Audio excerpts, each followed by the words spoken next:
दहशतवादी हल्ल्यानं भारतवासियांचं रक्त खवळलं। पहलगाम हल्ल्यातील दोषींना सोडणार नाही, पीडितांना न्याय देणारच, मन की बात मधून मोदींचं आश्वासन।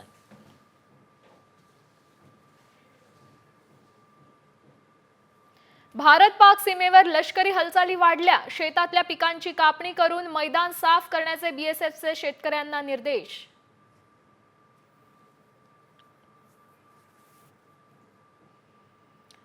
पहलगाम दहशतवादी हल्ल्यानंतर भारतीय नौदलाच्या मोठ्या हालचाली, अरबी समुद्रात भारतीय नौदलाच्या युद्धनौकांकडून क्षेपणास्त्र डागण्याचा सराव।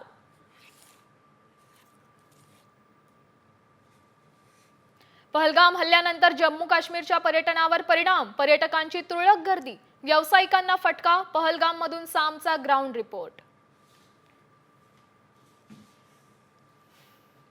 पाकिस्तान नागरिकांवरून महायुतीचा समन्वयाचा अभाव, शिंदे म्हणतात राज्यात 107 पाकिस्तानी नागरिक बेपत्ता, तर मुख्यमंत्री म्हणतात राज्यात एकही पाकिस्तानी नागरिक हरवलेला नाही।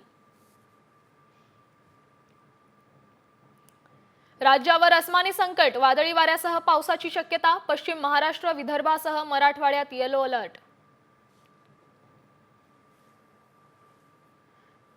मुलीने प्रेमविवाह केला, निवृत्त पोलीस अधिकाऱ्याने भर लग्नात लेकीला आणि जावयाला गोळ्या घातल्या। जळगाव मधल्या घटनेनं महाराष्ट्र हादरला।